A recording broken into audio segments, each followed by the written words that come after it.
Oke, sudah 28 ya. Sekali lagi saya infokan untuk isi daftar hadir. Oke, bismillahirrahmanirrahim, kita mulai ya. Jadi, suara saya terdengar jelas ya, teman-teman kelas 8 nih. Jadi untuk kelas 8 besok SHBS-nya materinya adalah puisi ya. Materinya puisi, satu materi jumlah soal 50 nomor. Apa aja yang akan muncul di soal SHBS? Yang pertama pengertian dari puisi, terus jenis-jenis puisi baru, kemudian ada unsur fisik, unsur batin, dan majas. Majasnya ada 5 ya.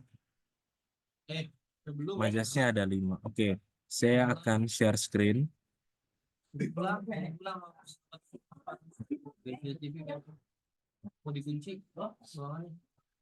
Oke, sudah terlihat. Halo, Sudah, Pak. sudah ya? Sebentar, sebentar.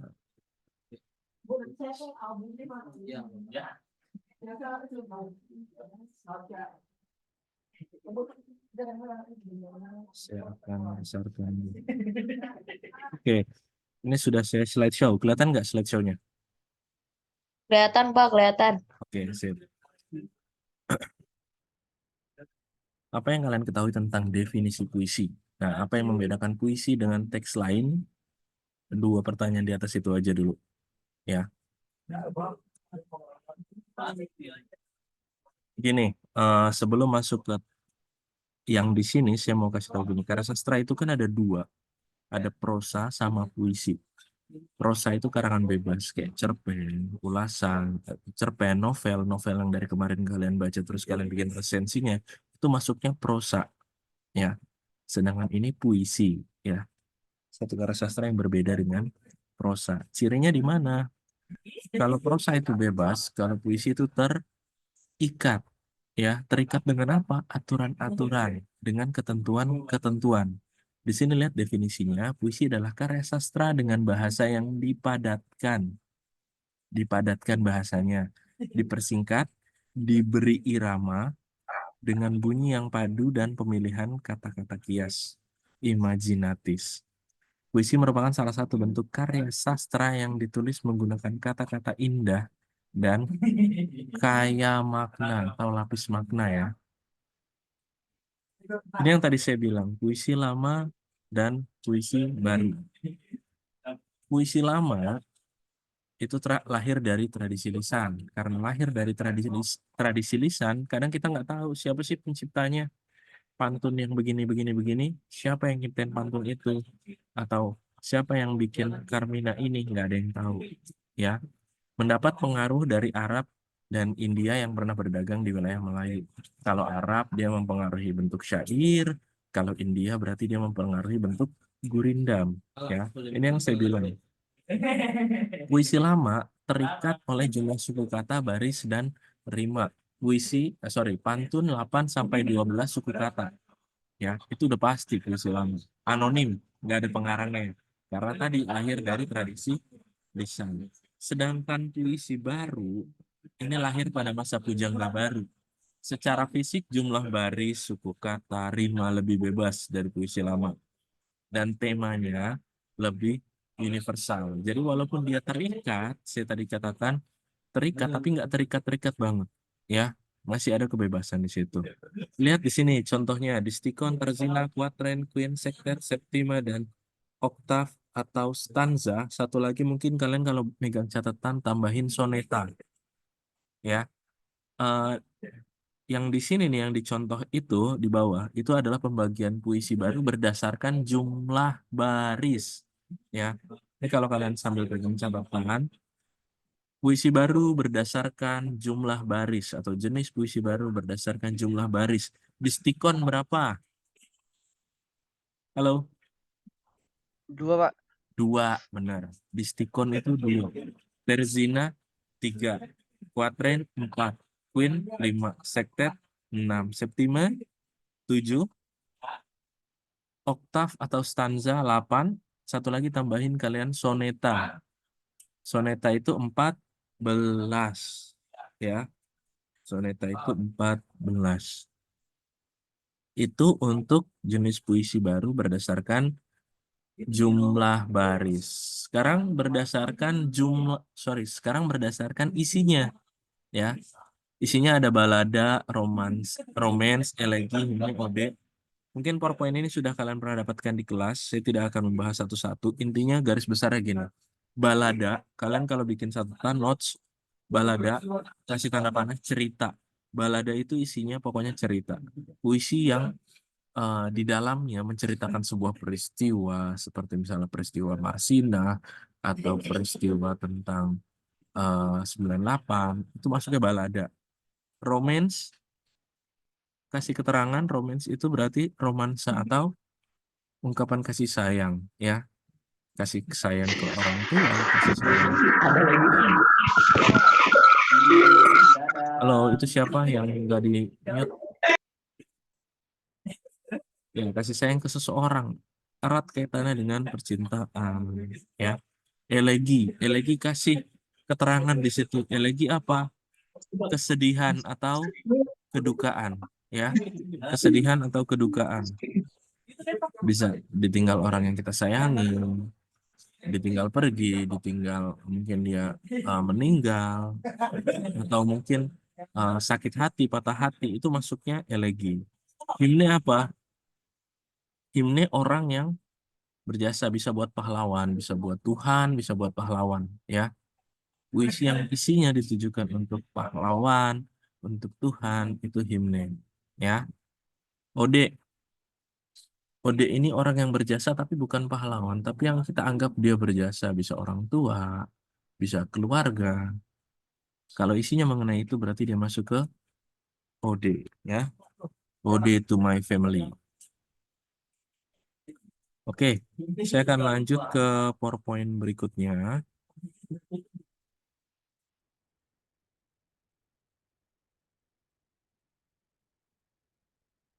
Sudah terlihat?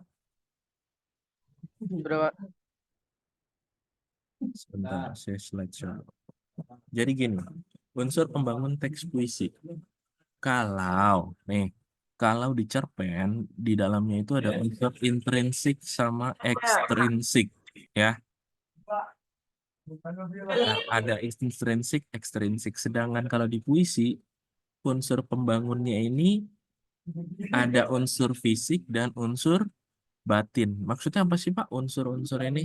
Kalian ngebayanginnya gini, sebuah karya sastra, mau itu puisi, mau itu cerpen, itu kalian logikain, kalian ibaratin seperti sebuah kain, ya. Seperti sebuah kain. Kain itu kan nggak langsung jadi dong. Kain itu kan terdiri dari benang-benang penyusunnya, bener nggak? Iya, Pak. Benang-benang penyusun kain itu yang dibilang unsur. Jadi kalau kita analogikan, kain itu puisi, nah unsur yang ada di situ, benang-benang yang menyusun kain itu apa aja? Di situ ada diksi, ada kata konkret, ada imaji atau citraan, ada majas, ada rima, ada tipografi, ada tema, ada perasaan, ada nada, dan suasana, ada amanah. Itu kita ibaratkan menjadi benang yang saling tersulam membentuk sebuah kain yang indah. Pastinya setiap kain kan punya ciri yang beda dong, kain yang satu dengan kain yang satu. Nah, beda itu berarti tergantung dari mana unsur, baik fisik ataupun batin, mana yang lebih kuat. Oh, ternyata untuk kain yang ini kayaknya ini deh, merah banget. Kainnya warna merah. Kenapa? Karena ternyata benang warna merahnya banyak. Terus kain yang satu ternyata birunya yang banyak. Itu juga berlaku di puisi. Misalnya, oh, puisi ini ternyata kayaknya sangat kuat di pemilihan kata, berarti dia sangat kuat di diksinya. Ya, kita bahas satu-satu. Ini untuk unsur fisik. Pilihan kata yang digunakan dalam puisi. Kalau misalnya nih, seorang penyair pengen mengutarakan, kalau ini nih udah malam. Mungkin kalau dia langsung ngomong hari sudah malam, itu udah terlalu biasa.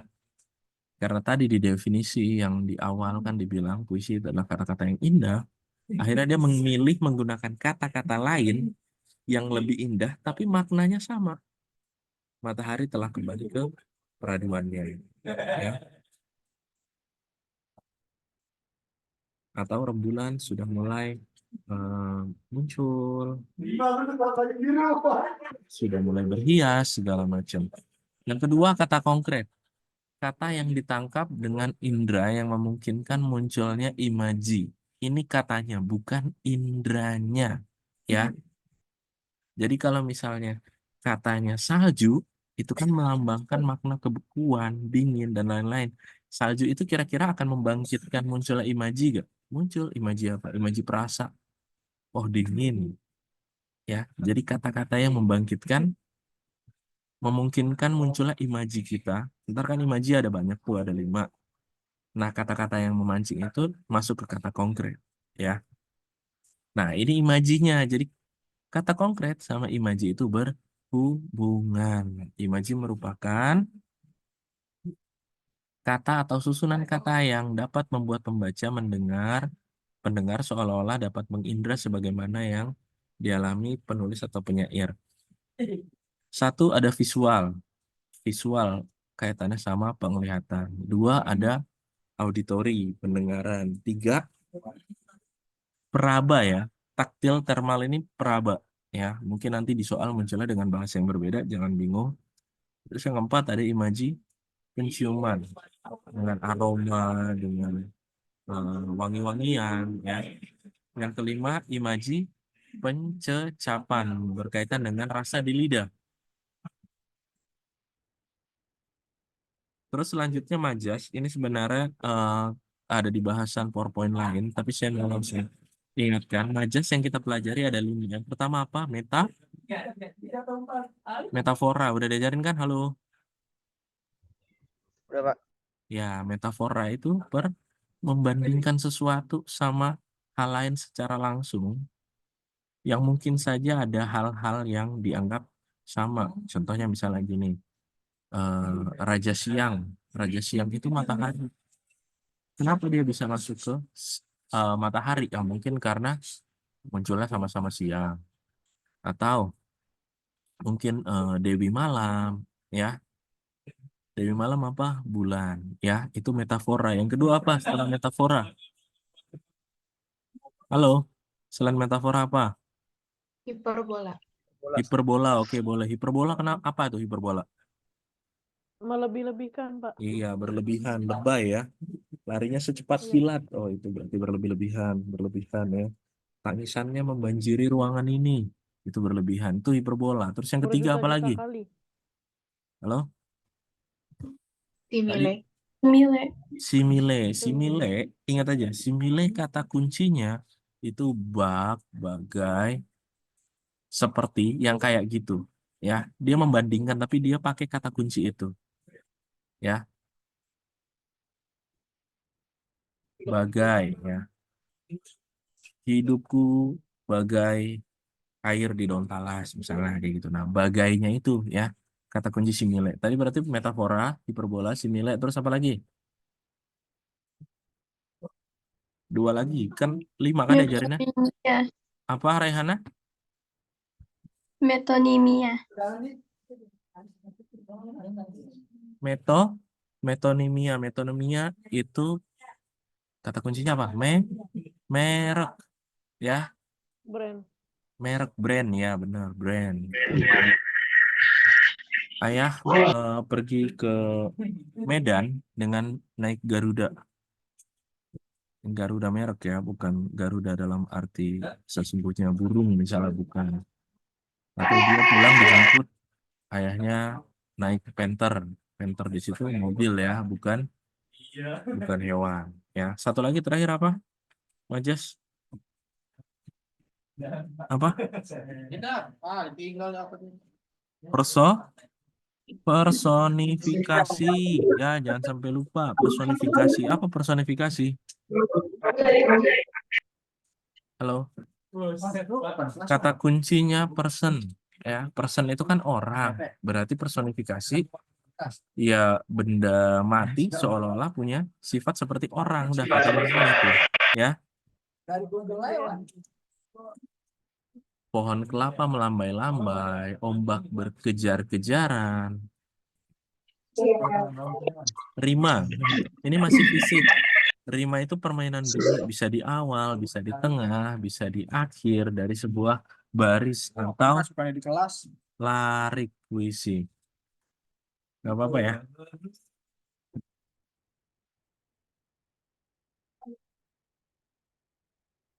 Oke, selanjutnya kita masuk ke batin. Batin. Unsur batin itu yang pertama tema.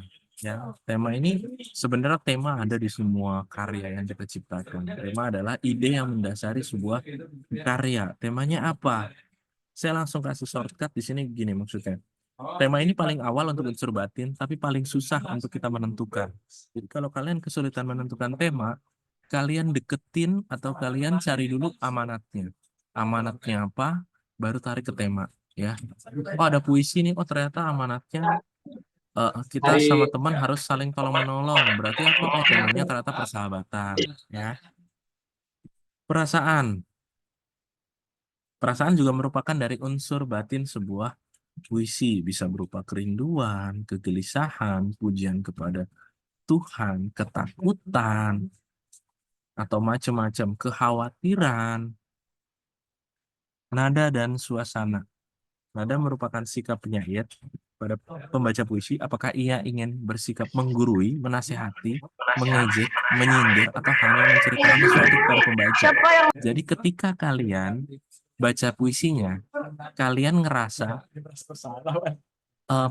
si pembuat puisi itu ngomong kayak gimana sih ke kalian?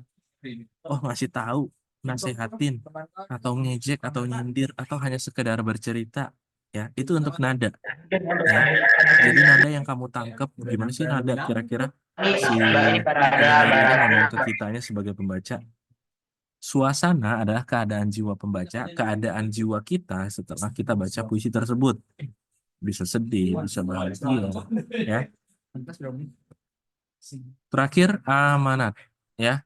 30 menit ya pentas ya. Amanat pesan yang disampaikan si penyair atau si pembuat puisi kepada kita, ya. Ada dua jenis amanat. Amanat bisa tersirat, bisa tersurat. Kalau tersirat berarti tidak secara langsung kalian harus mampu menemukan atau menyerap apa yang ada terkandung di puisi tersebut. Sedangkan kalau tersurat berarti udah secara jelas atau gamblang dijelaskan, ya. Oke, itu untuk PowerPoint kedua. Ya, kita masih ada 10 menit. Saya akan bahas beberapa soal.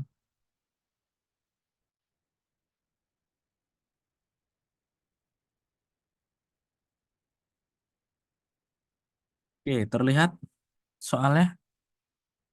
Lihat, Pak. Terlihat, Pak. Terlihat ya. Oke, dibaca. Terus kemudian kira-kira apa jawabannya?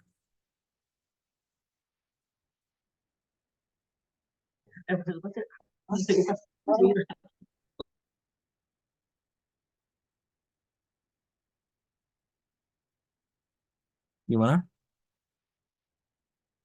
Ini yang ditanyakan diksi yang tepat. Tadi saya katakan diksi apa? Diksi berarti kan pilihan kata. Masuknya kemana? Unsur fisik sebuah puisi. Bungaku kini bersemi kembali setelah seminggu terkurung di lembah sunyi. Kini bertunas lagi daunnya yang dulu menguning dan Berguguran, Pak. ber... Berguguran, Pak. Coba kita cek. Berguguran. Ya, tepat. Berguguran.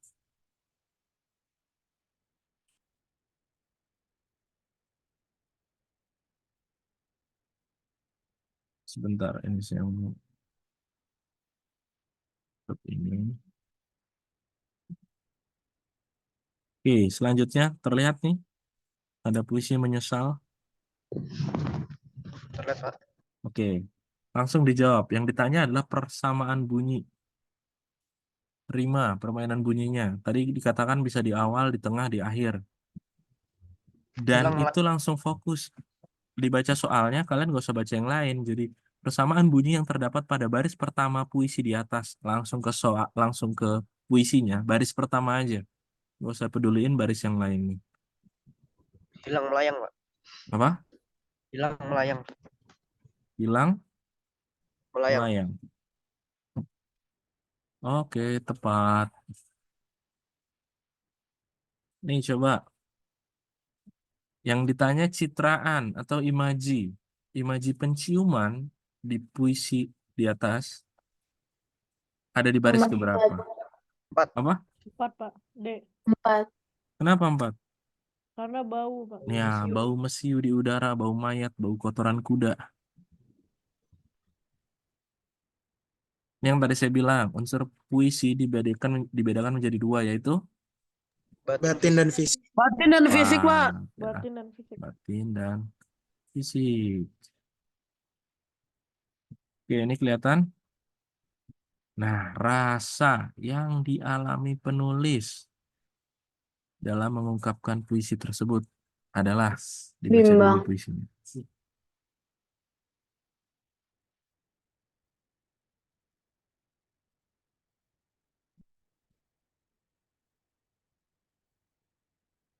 Saya mau nanya dulu, bimbang tuh apa bimbang?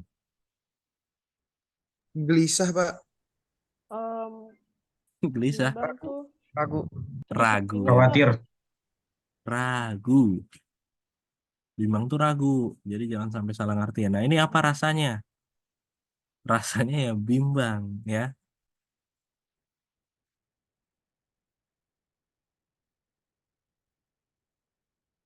Oke, sebentar. Oke, ini maksud puisi. Maksud puisinya apa? Ini masih puisi yang tadi. Intinya Untuk apa sih? bertepuk Apakah sebelah tangan. cinta bertepuk sebelah tangan atau rasa cinta yang dalam? Cinta tanpa restu orang tua atau penantian yang tertunda? Bertepuk sebelah tangan. Di mana lawannya? Mana sebelahnya, Pak? Apa? Kenapa cinta bertepuk sebelah tangan, Pak? Sebelah Lihat tangan di itu bait. maksudnya apa? Sebelah tangan. Kalau tepuk berapa tangan sih? Eh, 2 tangan. Nah, berarti kalau cuma satu tangan bisa gak? Gak bisa dong. Nah, iya, berarti nggak bersambut kan? Perasaannya tidak. Oh, jadi kayak kata... Oke, ngerti, Pak. Terima kasih. Iya, dia jadi yang suka hanya satu orang. Orang yang disukainya nggak suka balik. Ya, Hmm, lihat di bait friendzone. Ya, Pak. keduanya. Ngerti. Oke. Nah, amanatnya nih. Masih di puisi yang sama nih. Amanatnya apa?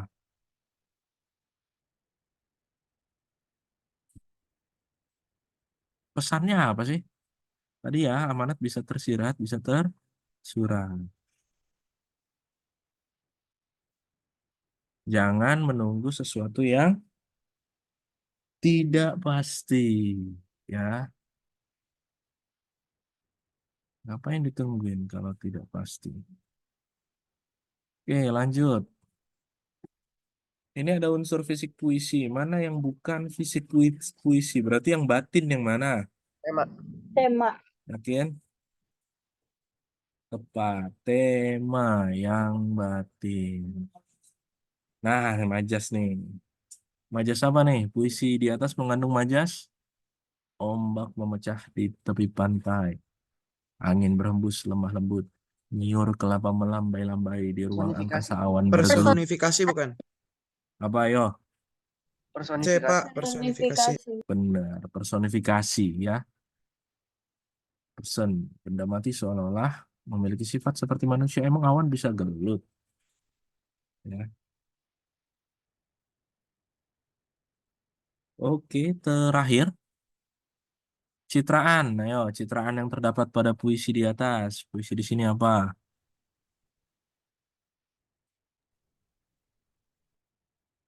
Fajar mengintip di sela birunya bukit. Semburat merah merayapi Penglihatan. angkasa raya. Semangat di antara dedaun hijau dan aneka bunga. Kusambut dan meluapkan sukacita tanda syukur keharibaan Sang Pencipta. Apa? Kira-kira imaji yang bermain apa? Penglihatan. Penglihatan. Yes, penglihatan. Ya, oke. Sampai sini ada yang ditanyakan? Kurang lebih berkisar seperti itu ya. Cuman mungkin puisi-puisinya aja yang beda. Tapi yang ditanyakan ya seputar unsur fisik, unsur batin, Mungkin juga nanti jenis-jenisnya, ada potongan puisi, ditanya ini masuknya kemana? Apa ristikon, apa terzina, apa kuatren? Kalau berdasarkan baris atau berdasarkan isi, ini masuknya mana? Elegikah, baladakah, odekah, ya, sama majas, ya. Seputar itu, ada yang ditanyakan? Kalau tidak, cek chat lagi. Di situ ada daftar hadir. Silahkan isi daftar hadir.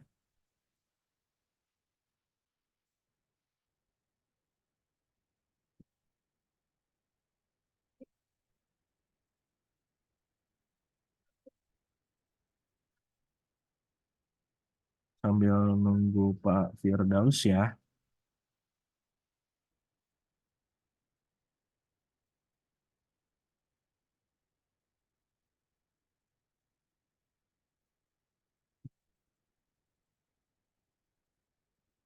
Oke, saya tutup dulu ya, karena mau saya di stop recordnya. Oke, sekian untuk open class kali ini. Wassalamualaikum warahmatullahi wabarakatuh. Waalaikumsalam. Warahmatullahi wabarakatuh. Jangan lupa siap sana ya guys.